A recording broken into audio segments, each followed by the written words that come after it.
Now we are going to discuss this topic, which is called target costing. Target costing is also one of the alternative costing techniques, which you also call modern costing techniques.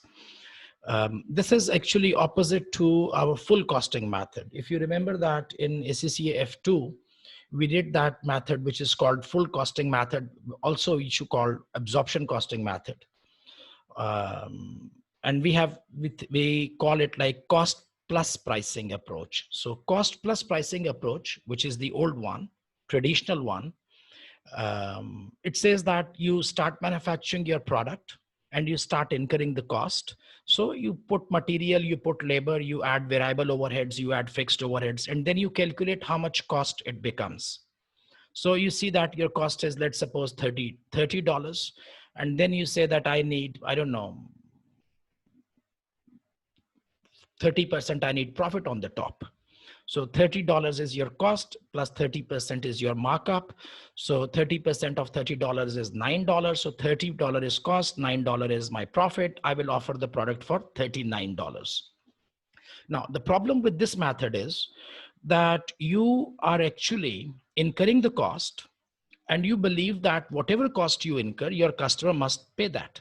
I mean, you are transferring all of the cost to the customer and you are not seeing that probably you are adding more cost into the product and maybe your selling price is going up.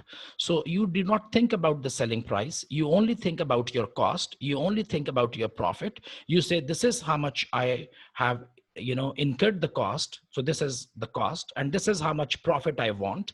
And all of this cost and all of this profit, it must be recovered from the client. So that's a very internal view. It's a very internal view because you are not thinking about customers' capability of paying, and you are also not seeing how your competitors are selling it in the market or how much this product can be sold or how much you should sell it. Your view is just that this is my cost, maybe more, maybe less. So maybe you have a lot of wastages in your system. Okay. So maybe you have a lot of extra overheads in your system.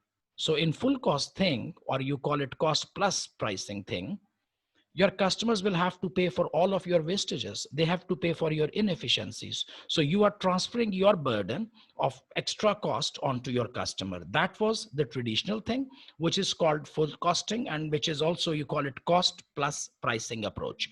Cost plus pricing approach means that whatever is my cost, I will put my markup on the top and I will recover it from my client. Now, that's an old view. Target costing is opposite to that. Target costing says that it's not about how much cost you incur. The thing is that you have to first agree that what should be the selling price that my customer can pay. Okay, so you don't start with cost, you start with the selling price. That if I'm making a table and this type of table, this size, quality, design, whatever, this type of table can be sold in the market maximum for $35. So you fix the selling price first. So your process changes and now your focus has changed. Now from internal, you already have shifted to the external focus. So you are thinking about the market, you are thinking about the competitive products, and you are thinking about that how much this table can be sold in the market. And then you start working backward that, okay, if my selling price is 35 and if I need $9 profit, let's suppose, so $35 maximum selling price, I fix it. $9 profit I need. So it means I have to manufacture it in $26. Now, this is the approach of target costing. In traditional costing, you say cost plus profit is equal to selling price. But in target costing, you reverse the process. Step one, you agree on the selling price, then you deduct the profit, and cost is the result. Cost is the outcome. So that is what we call target costing. Now let's see the slides. The topic actually is quite complex if you go to real life practical advanced, but as far as our syllabus is concerned, it's not really very complicated. But you should remember that target costing question will come, and many times they mix learning curve into that, because target costing and learning curve, they are very much integrated topics. So you should be expecting target costing question involving the learning curve element as well. So overview of target costing, we say that a fundamental shift in performance often needs a radical change in the way an organization is managed. Yeah, that's a different style of, doing costing. Your perspective has changed. Before, you were thinking internally from your own side, and you were asking your production manager, okay, how much will it cost you? Now you are asking your salespeople that how much can I sell it? Target costing originated in the Japanese manufacturing industry in the 1970s as a response to the challenges posed by consumer demand for more diversity and shorter product life cycles. Like we said that modern costing and the modern business environment itself has short product life cycles. Companies also began to recognize that most of the cost of products was committed at the design stage. Okay, design stage, actually now the implication here is that if you want to achieve a certain cost, target cost, you have to start, thinking about it right from the designing stage. Because when your design is complex, when your design is complicated, naturally speaking, your cost of manufacturing will go up. I'll just give you an example. I'll just give you a very simple example. Let's suppose that I am designing a table. This is one side of, this is one way. So this is the tabletop. Okay, it is something which is, how to say, square, you can call it, or you can call it a rectangle. It is also possible that you design a table in such a way that the table, it has rounded corners. Okay, so if you make a design with rounded corners, the cost will go up, because cutting corners in square, they're always cheap. But when you are cutting corners, you are wasting material, and it takes more time to make a round curve. Okay, so the labor cost will go up in this case. So I just showed you a very simple example. Like if you have a table which has the top of the table has curves, or it is without curves, or let's think about the design of the table. Okay, how do you design the table? How many pieces you are making into the table? The same goes for manufacturing. Think about a shirt which you are wearing. Is it a simple shirt, or are there any designs on that shirt? So the more designing, or more, how to say, you are adding components into that, the cost will go up. So same goes to any type of industrial products as well. So designing is not only the simple, which I'm giving you the table and the chair example. You think about motor vehicles, you think about printers, you think about computers, you think about mobile phones, any product. It depends on the design. So if your design is complicated, ultimately it will, how to say, add cost into the production process. So your design should be, at the first stage, you should be thinking about the design. Target costing developed as a multidisciplinary approach to managing costs from the earliest stages, and was complemented by techniques such as process reengineering and total quality management, TQM. The purpose of target costing: continually improve their existing products or design new ones. Initially when we started the target costing, the idea was just to produce a product which meets the market selling price competitiveness, that your product should be within this selling price. So initially it was only about, pricing and costing. But later on, as the target costing was implemented over the years, we have realized that it is not only about costing and pricing, it is much more than that, because target costing, it enables you in improving the product designs. I give you again a simple example. Imagine that, those electricity switches which you have in your home. So you come to your room and you press a button and you turn on your you turn on your lights, or you turn on your fans. You go back 20 years or 15 years, those switches were of very big size. Okay, so switches were big size. When you were making a bigger switch, it means that it has more material, then it has more, how to say, packing cost, it has more transportation cost, it has more storage cost. And what does it do? It just, it just makes a connection between two wires. Why do you really need to have such a big switch? So in past, we were making big switches. Today, the switch size is like this, just one finger, you can turn on and turn off with one finger and it does the job and it looks beautiful and it saves you money. The same happens with furniture. Like there was a time when we were making furniture of pure wood, or probably you were using some kind of very expensive metals. Today, you have found alternative materials in making furniture. Not everything is of wood, and you have made some materials which look like wood, which probably are also quite durable, and they still are managing the cost. So continually improve the existing products or design new ones. And you can think about anything in what comes to your mind over the last 10, 20 years. There have been so much change in the product design. I call it product design. The product design has changed, starting from your air conditioners to your ceiling fans, to your remote controls, to your mobile telephones, anything which comes to your mind. So it all is like continuous improvement of product and design. Sell their products at a comparative price. This might be the same price that competitors are charging or a lower price than competitors and make a profit. So traditional costing, what happened that you first decide on your cost. This is first step. Then you put your markup on the top, and your cost plus markup, it ultimately becomes your selling price. So selling price is the outcome. Selling price is the result. Selling price is stage 3. This is traditional costing. If you talk about, and here the focus is on internal. If you talk about your target costing, the process is reversed, because this time selling price is the first thing which you think about, that how much I can sell this product for. And step number 2, you find out that, okay, how much profit do we need? And then cost is an outcome. Cost becomes step number 3.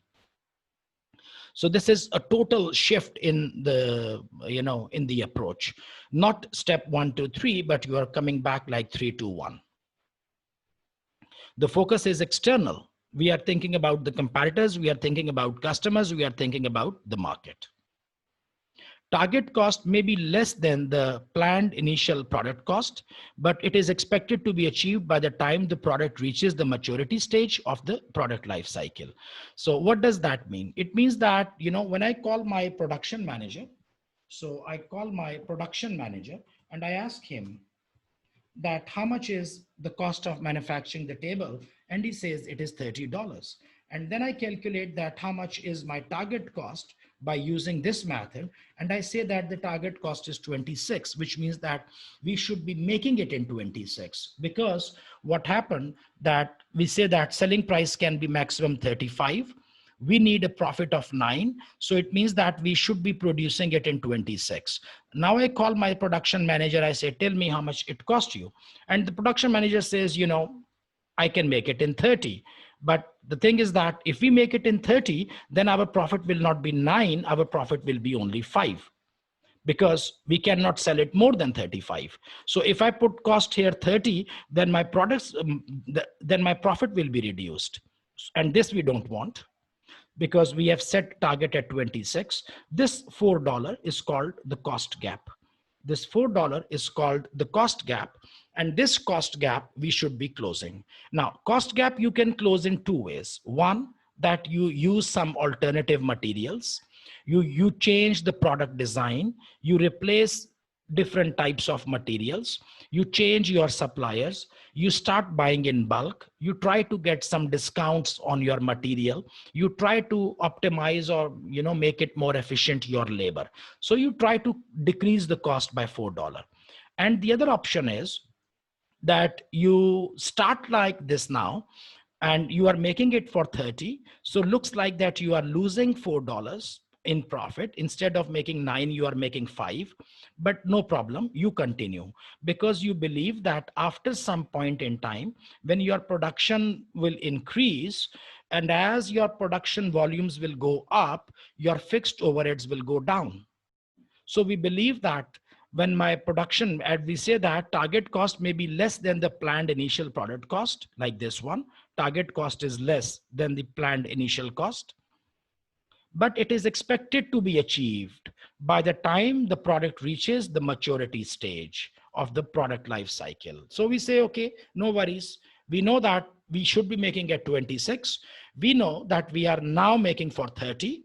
So our cost is $4 more, but let's start making it. Once we start making a certain volume, like 5,000, 10,000, 20,000 units, then our costs will go down. So we start with this thing because we know that even if we are not achieving the target cost today, we will be achieving it probably in 3 months' time.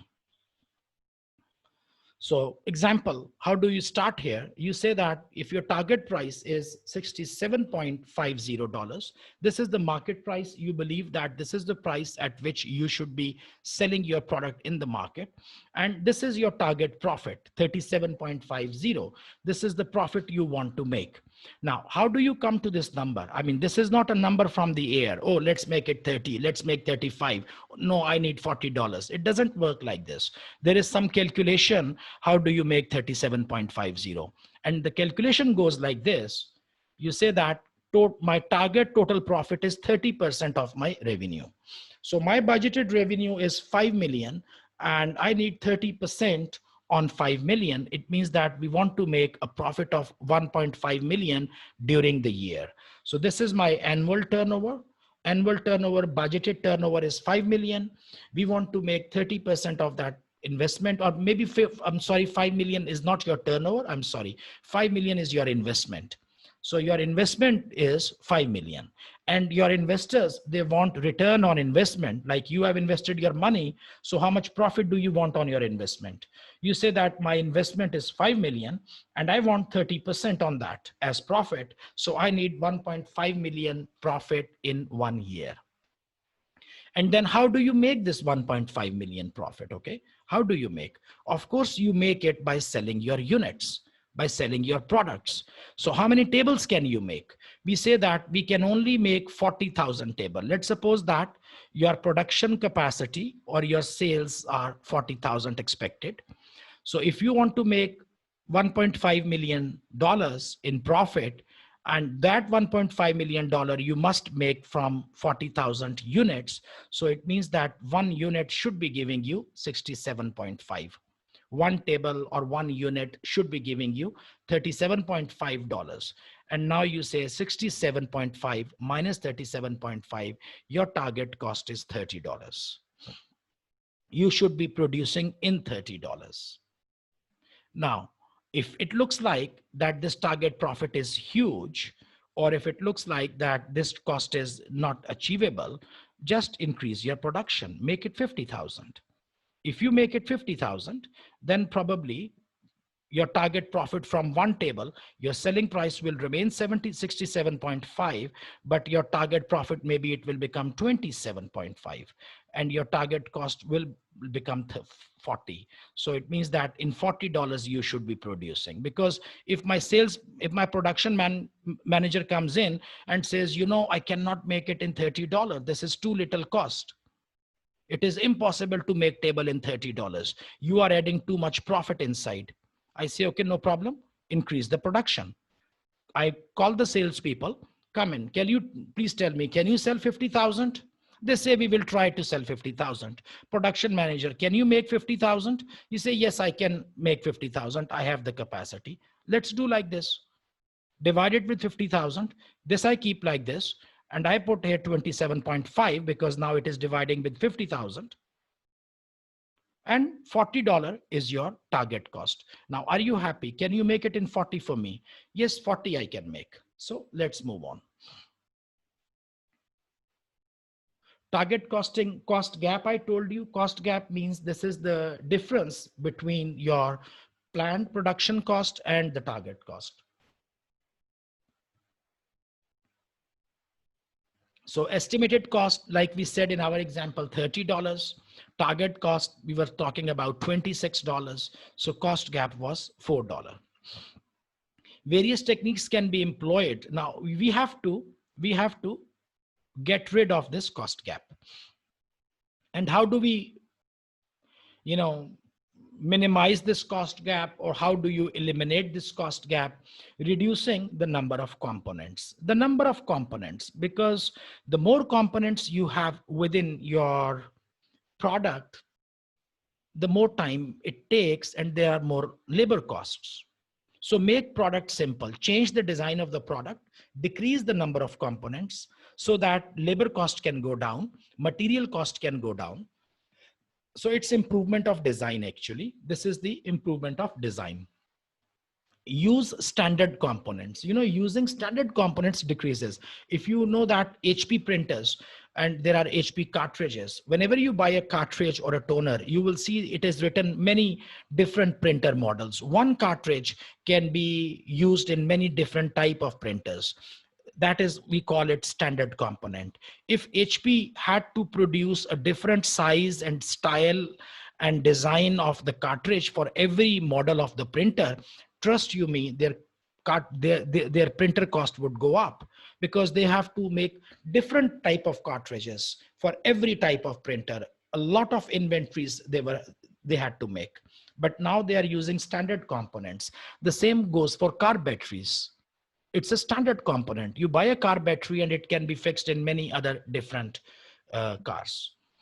Training staff in more efficient techniques. Of course, you teach or train your staff how to become fast, so that cost goes down. Using different materials. Don't say using cheap material, say use different materials.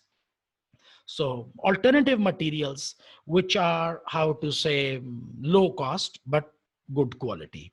And use cheaper staff. Labor cost, you should try to decrease. Sometimes you go overseas, you go to such countries where labor is cheap. Sometime within your own country, you try to find out labor at a lower cost. Acquiring new, more efficient technology. Technology can play a role. A lot of your cost can go down with the new technology. And cutting out non-value added activities. Non-value added activities means any activity, any feature of the product which does not add any value to the customer. I always give this example. Probably I've given it before as well. You have heated seats in car in Europe, in US, in Canada, because weather is cold and sometimes it is really cold. So when you sit in your car, it is quite cold. So you have a concept of seats which are heated. So there are some spirals which are going within the seats. So just like when you sit into the car, you turn on your car heater, your seats start heating up, and that's very comfortable.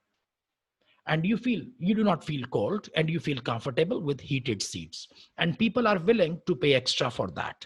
So when you have a standard car or heated seats, so for heated seats, they pay extra. Just like for sunroof, it's an additional feature. Leather interior is an additional feature. Heated seats is also an additional feature, and companies, they charge extra for that. Now, if I want to sell heated seats in countries which are hot countries, like Middle East is usually hot, Dubai or any other Middle Eastern countries, India, Pakistan are hot countries. Most of the Africa are hot countries. Do you think that people are willing to pay $1,000 more to get heated seats in their cars? Who would need heated seats in hot countries? Nobody. So heated seats does not have any value for customer. So if I'm making cars for the Asian market, and if I have to sell car in the Asian market, I should take away that feature of heated seats and reduce the cost. So we have to reduce the cost by taking out that feature. We call it cutting down non-value added activities. Now, what is value added? Anything which does not give value to customer is non-value added. For customer, it is non-value added. It may have value for you, it may have value for me, but it might not have value for the customer. So take it away and bring down the cost. I give you an example. Like before, when you were making office tables, in office tables, previously what happened that most of the times we had such holes there. And because those holes were to keep the keyboard, those cables, the power cables for your computer. So you put your computer there, and then there was a small tray, And in that tray, you put your keyboard, okay? Keyboard. And that tray used to come in and it used to go out. So you put your desktop computer on the top of the table, and there is a drawer, like a tray or a drawer, on which you put your keyboard. And then you push it and you pull out or you push in when you do not need it. But now what has happened, that requirement has changed because very few people are using desktops. Most people are using, notebooks, and notebooks, they don't keep separate keyboard. So you don't need this tray anymore. So putting that tray probably used to have, $5 cost, because you put some type of, that tray, it's a piece, and then there are some wheels with which the tray comes in and goes out, and that is not needed. So you cut it down. So that's a non-value added thing. This hole probably also is not very much needed now. Before, you used to cut the hole and you put a plastic here. Now no need, and that involved extra labor. So now no need for that hole also. So $2 for that. So you can cut down your $7, okay? So this is how you say that non-value added activities you take away. And in some cases, packing is also non-value added. Stages in target costing. What stages are? The basic stages in target costing are the establishment of targets for market price, volume, how many, like I said, target price 67.50, volume 40,000 or 50,000, profit like 30% or 25%, etc. So these are the things which you have to decide first. Then cost analysis is carried out to determine an actual cost and identify the extent of and develop plans for the cost reduction required to target cost. How can you reduce the target cost? So you have your planned cost, and then you say, okay, I'll remove that tray for the keyboard. I will not put that hole. I will also not make that curves corners. I will make it like square corners. So these are the things which I want to do so that my cost should go down. Finally, the decision is made whether or not to introduce the product. And then you see that if you cut down all those things, the ultimate product which comes in, is it really a competitive product in the market? Still, is it attractive? Is it an attractive offer? Should you go for that or not? Because maybe in the market, it is already sold at such a low price that when you try to go to that low price, maybe you cannot do it. Because always remember, there is when many businesses, they fail, especially small and medium-sized businesses, because they do not know their cost. One person is selling it for $40. I say, if he's selling for 40, I will sell it for 38. And if I'm selling for 38, somebody says, okay, I will sell it for 36. It does not happen like this, and it should not happen like this. Listen, that person is making it for 40. It is suitable for him. His cost structure, his overheads, his rent expenses, his salaries and staff, etc., allow him to make and sell it for 40. Maybe my cost structure is different. He can sell it for 40. I cannot. So then I should not sell it, because if I try to sell it for 39, I will be making a loss. So instead of making a loss, it is better not to sell at all.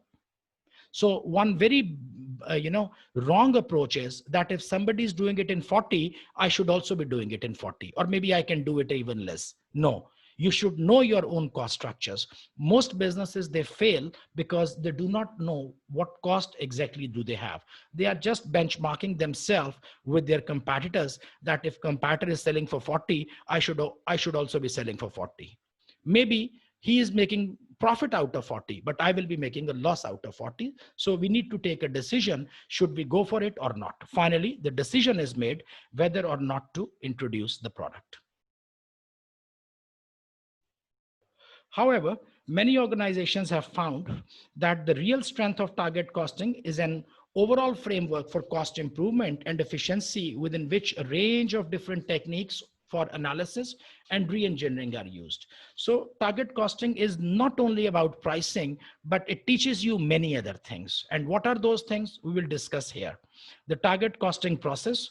There are a number of stages in the process of target costing, as described by Gagne and Desenza, 1995. Establish a selling price first, like what price you want to sell.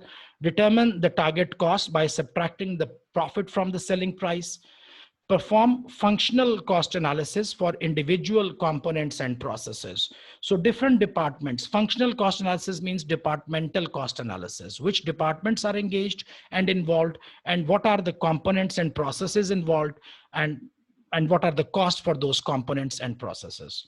Determine the estimated cost for the product. This is your planned cost. It is not target. Compare estimate with target. So you compare this one, the estimated, and you do it with this one, the target cost. You compare, you make a comparison. If estimated cost exceeds target cost, repeat cost analysis, do your value engineering to reduce estimated cost.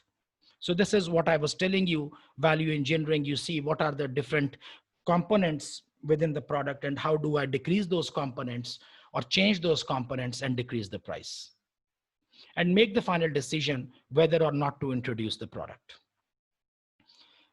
Determining estimated cost. Once an overall target cost has been established for the product, it is necessary to identify the gap between the target cost and the estimate of the cost to build the product.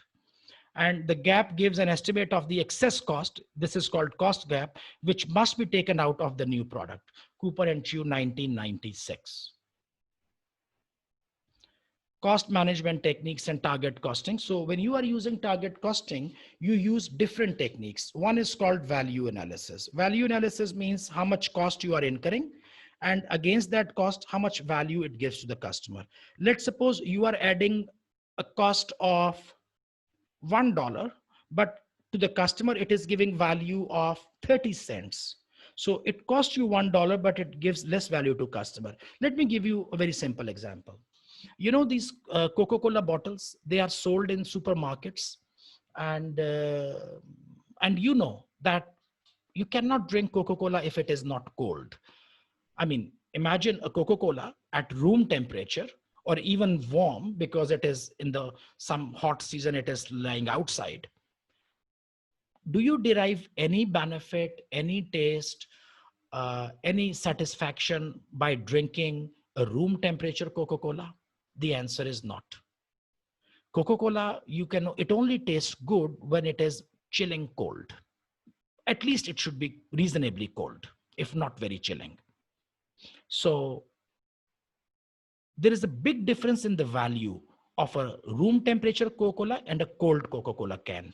Take two Coca-Cola cans, one with the room temperature, one which is cold or chilling. So they have a huge difference in value. Customer will never take that one. And now the thing is that what is the cost a business is incurring for making a Coca-Cola cold? So they put in a refrigerator and they are using electricity to making it cold.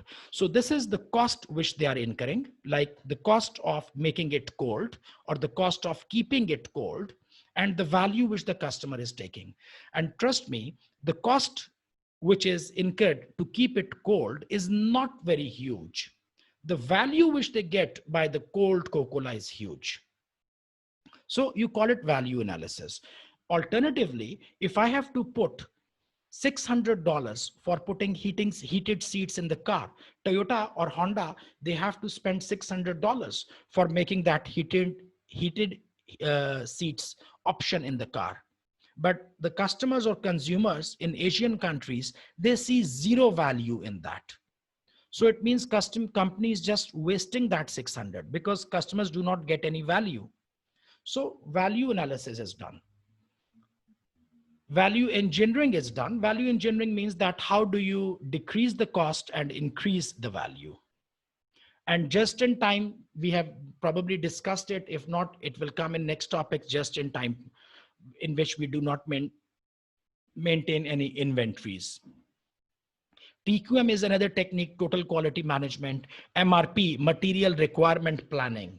So this is also a system, a software, which will tell you that how much materials you need. And when you use MRPs, your wastage in raw material is is controlled and your cost of inventory is controlled. Then you have this Kaizen. Kaizen means that, making small changes or small improvements over time. And you have lean manufacturing. Lean manufacturing, actually, most of these topics are not discussed in F5 in a lot of detail, but probably somewhere in future you will read them in more detail. All of these things are focusing on different things. For example, when I'm talking about lean manufacturing, I'm talking about no waste. So lean manufacturing is focusing on how to say wastage control. There is another thing which is called Six Sigma. You might have heard. So Six Sigma is focusing on, the quality. So if you say that we are applying Six Sigma in our business, it means that you are reducing the rejections. You are trying to control the quality and you are trying to minimize the rejections. But if you say that we are working on lean manufacturing, it means that you are reducing the waste of material, waste of movement, waste of labor, whatever different types of waste. So these are different, how to say, management techniques, how to manage a business. And all of them, they have a focus on different area. Like MRP has a focus on reducing the cost of inventories. Kaizen means making small changes, small improvements. Lean manufacturing means reducing the waste. Activity-based costing or activity-based management, ABC, like we said we learned in previous lectures, ABC costing. So these are different types of techniques which are used along with target costing. I mean, you cannot achieve target costing as like this. For example, I said that, our planned cost is 30 for making one table, and we say, let's make it 26. How do you make it 26? You cannot make it 26. You adopt Kaizen, making small changes for improvement, maybe in labor cost, maybe in supervision cost. You go for lean manufacturing. You apply lean manufacturing, which means that you reduce the waste. So when you reduce the waste, this 30 will automatically become 29.5. So 50 cents of waste is gone. Activity-based management you do. Again, another 50 cents are gone, so you make it 29. So different techniques you use, and you use JIT. By using JIT, you reduce the inventory cost. It becomes 28.5. You see, so target cost does not mean that you will just say, okay, $4 I will take away. How will you take away? You have to take some actions to take it away, and these are the actions which you will take. And cause effect analysis, we call it fishbone diagram. Cause effect analysis is also related to costs and their values. Benefits of target costing. Organizations which have implemented target costing have found that it has brought them a number of benefits. Number one, it improves the understanding of the cost of products and services, where your costs are incurred, which departments, which processes, which raw materials, because now you are thinking of controlling them. Now you are thinking of decreasing them. And in order to decrease or control, you are closely analyzing them. And now you have started to understand where my $30 are gone. Before it was just 30. You said that it is 30. Now you are analyzing it in such a detail that this is the first time you realize that how it became 30. It begins a focus on the final user, like market focus. Is multidisciplinary and involves staff from all areas. Yes, you bring down everyone. Let's sit down together, because everybody in different departments, you have expenses. All departments have cost. So let's bring all the managers and sit down and see, because this 30 is not coming from one department. This cost of 30 is coming from 7 departments, 6 departments. So let's talk with the people and see how much cost they are contributing towards this 30 and how much they can decrease. So there is a sense of coordination and teamwork. And it provides a framework which encourages a focus on the wider supply chain. Wider supply chain. So you go for your sourcing, suppliers, and others to see how you can manage or decrease the cost. Then comes the last slide, target costing summary. Summary was selling price set with reference to market. and desired profit subtracted to calculate the target cost, and cost gaps closed via design and development of the product and using techniques like JIT or TQM or lean manufacturing or Six Sigma, etc. You use those management techniques in order to decrease that or close that cost gap. So this was target costing. It's an interesting subject. Unfortunately, in F5, it is not discussed in a lot of detail. Whatever is important, I already have given in this lecture. One thing you need to remember, like I said it before, that you should be very good with learning curve concept, because many times it is possible that target costing and learning curve will come together. Why or how they will come together? You will say it is 30 now, but when you will apply the learning curve effect, if you remember that learning curve effect will decrease the cost. We say that now it is 30, but once the learning curve will start, and then we will come down to 26. So that's why I said that learning curve and target cost are somehow integrated with each other, very closely related.